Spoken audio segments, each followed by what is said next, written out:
Ano ko lang din, i-orient ko lang din, Sergeant, yung sinabi din ni Sir Torre, yung tungkol sa warrant. Ang sabi kasi niya doon, yung tao may warrant nasa presinto. Nasa presinto. Yung warrant, nasa presinto kasi hindi niya dala. So, pwede kitang hulihin, nasa presinto. Sama ka sa akin, nasa presinto. Hindi naman niya sinabi na walang warrant. May warrant, pero hindi niya dala, nasa presinto. Sergeant, alam mo ba ang pag-aresto ng tao? Alam mo ang pinaka-legal na paraan para mag-aresto ng tao? Alam mo, Sergeant? Yung may warrant to pares. Yung may warrant to pares. Yung pagkakaroon yung caught in the act, yung mga yung flagrante delicto, exemption to the rules na lang yan. Exemption na lang yan. Yung tumakas sa prison o yung escape from final judgment. Tapos yung personal knowledge of fact. Yun is exemption na lang yun. Pero ang pinaka-legal talaga, Sergeant, is yung may warrant of arrest. Kaya sinabi ni General Torre, perfectly legal. Hindi niya sinabi na legal, ha? Sinabi niya is perfectly legal. So, magkakaroon na lang tayo doon ng problema, yung pagkuha doon sa tao. Yun na lang ang magiging ano natin doon. Kumbaga, ipapaliwanag na lang natin yun. Pagdating sa korte, ipapaliwanag na lang yun. So, bakit hindi mo dala? Si korte na ang magsasabi kung yun ay invalid or legal, di ba? Sana nakuha niyo po. Bibigyan ko example, Si Sergeant, siya ang suspect ko. So, si Sergeant ay matalik kong kaibigan. Ako pulis, siya hindi pulis, ha? Magkaibigan kami, magkababata. Kumbaga anong bituka namin? Buhol ang aming bituka ba? So, ganito. Pinatay niya yung tatay ko. Di ba? Pinatay niya. Pulis ako, ha? Nagtago siya ngayon. Kinasuhan namin siya sa korte. Hindi siya humarap. Kaya, ang nangyari, Sergeant, pag hindi ka humarap sa korte at kinasuhan ka, ikaw ay lalabasan ka ng waran. Kasi, di ba, pinatay niya tatay ko, tumakas siya, nagkaso kami. Yung kapatid ko, yun rin yung testigo na siya pumatay. O may CCTV pa na nakita siya ang pumatay. So, ang nangyari, nagtago siya. Nakasuhan, nagtago. Halimbawa, nagbukas siya ako sa Boracay. After mga siguro 3 years, na gumugulong yung kaso, nagtago siya. Ngayon, habang nagbabakasyon ako, nakita mo ko doon? Nakita ko ngayon si Sergeant doon sa airport. Sa airport. Akala ko sa Boracay. sa airport ng Boracay. Okay. Sa airport ng Boracay. Sa Boracay, nakita ko si Sergeant sa airport ng Boracay. Palabas naman siya ng kung saang lugar dito sa Pilipinas. So, ngayon nakita ko siya ngayon. So, wala akong dalang warrant eh. Nakita ko siya, pupuntahan ko, huhulihin ko ba siya? Pwede ko ba siyang hulihin? Pwede ko ba siyang hulihin? O, tanong ko sa inyo dyan, pwede ko ba siyang hulihin? Sabi ko, hoy, brother, matagal na kaibigan, matalik na kaibigan, hinuhuli kita. Sa salang pagpatay sa akin tatay, sumama ka sa akin. Andun yung warrant mo, nasa istasyon. Kasi pwede kang kumuha ng warrant saan mang istasyon kasi meron dong electronic electronic warrant, meron doon, pwede kang doon na ipapakita sa kanya. So, pwede ko ba siyang bitbitin?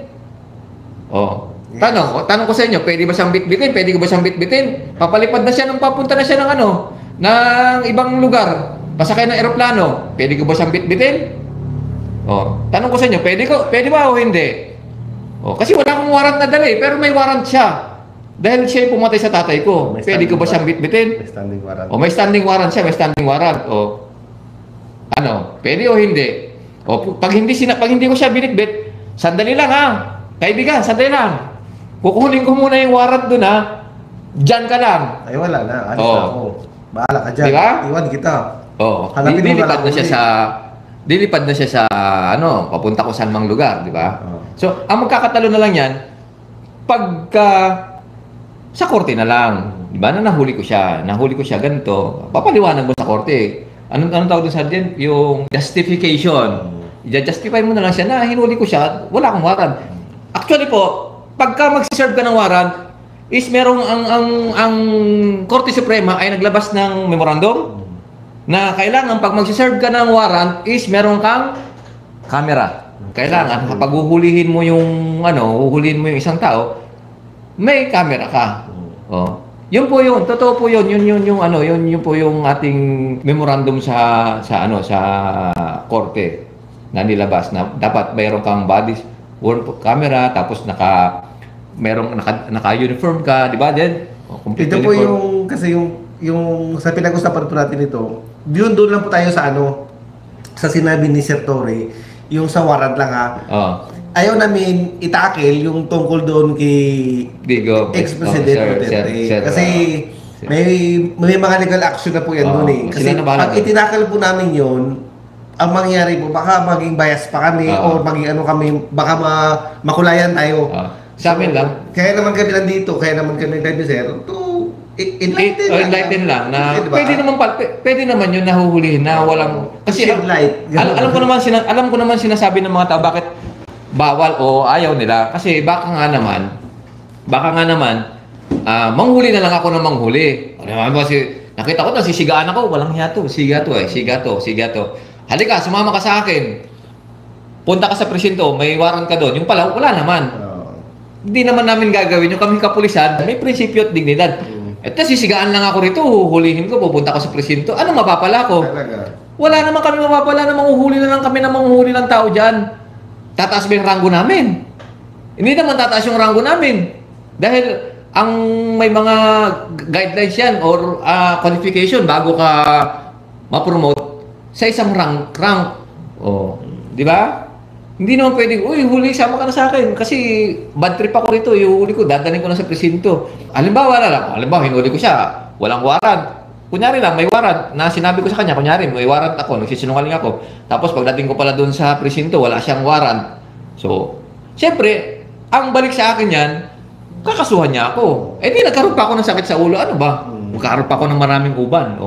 Imbis na nahihimik yung buhay ko, di ba? Hindi namin gagawin yun na manguhuli kami na walang warrant. Di ba? Kung pwede naman kami hindi manghuli, pwede naman kami magayahay. Ba't kami manghuli? Sa sahod naman kami. Sa tingin nyo po, di ba? Pwede naman kami hindi manghuli. Pwede kami hindi manghuli kasi susweldo naman kami. Gusto nyo ba yung ganon? Na kahit may warrant na nakita namin, yung tao hindi namin pwedeng hulihin. Gusto nyo ba ng ganon? Nakakainis, di ba? Halimbawa, ikaw na nanonood. Yung anak mo, kamag-anak mo na lang, kamag-anak mo yung napatay o nung suspect na walang warrant, ay may warrant pero hindi dala. So nakita nung pulis, hindi ka ba matutuwa nun? Uy, nahuli, Ito yung pumatay sa kamag-anak ko nahuli. May warrant siya pero hindi dala ng pulis. Ang galing ng pulis na yun, hinuli niya yung na yun kahit wala siyang warrant na dala. Pero may nilabas na standing warrant yung tao.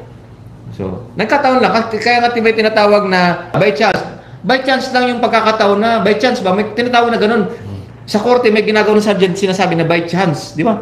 By chance na nakita ko po siya so, hinol ko na siya. Dinala ko sa presinto.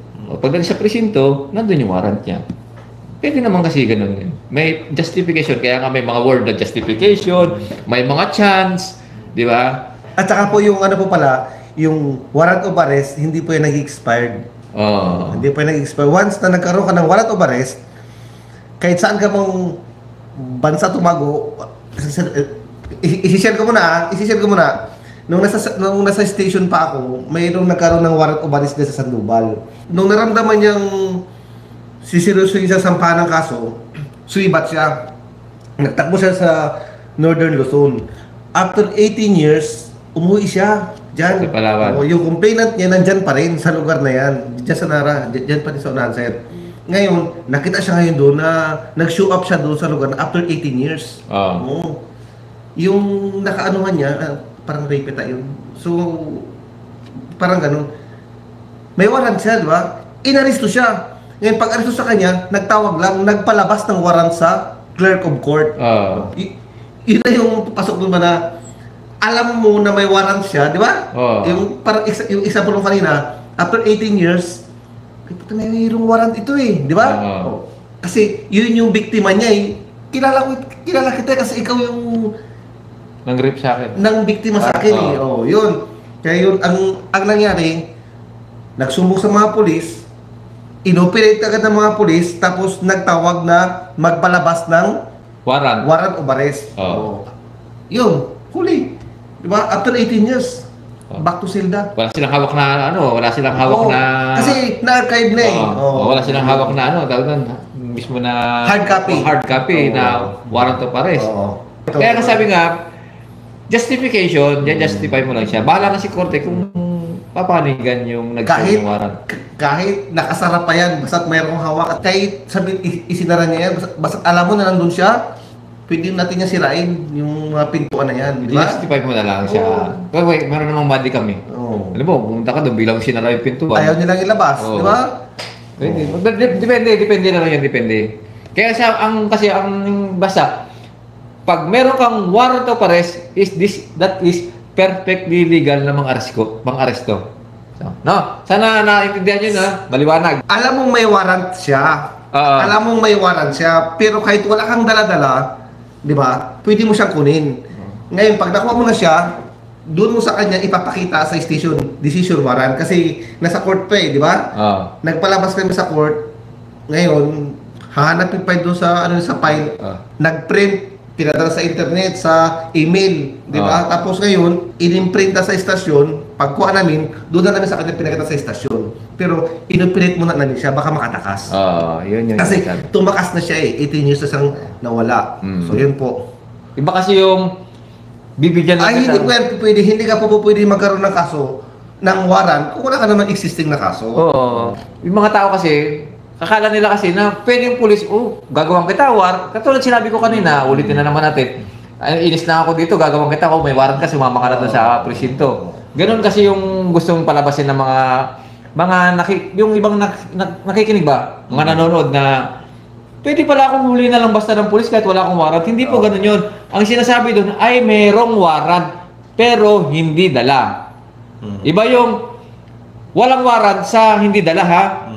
Iba yun ha. Maraming salamat po sa nagtiyagang manood at makinig sa aming mga kahit walang kwenta, sana nagkakwenta sa inyo. Marami naman silang matututunan sa atin na hindi naman kayo ng gagawa ng mga maritisan lang tayo dito, di ba? At least meron kayong nakuha sa amin na tungkol sa warrant, ganun, na di ba, na pwede siya, i-justify mo lang nga siya. Kasi yung iba kasi natatakot lang talaga. Kung nga patapusin do ang video nga dya, matamang salamat kanindong tanan. Bilang suporta ka naman, patigayon ka mag-subscribe sa mong YouTube channel, Jason Tesorero. Pati gayon pinduton ang notification bell para lagi kamo updated sa among mga bagong upload. Matamang salamat. Ablig!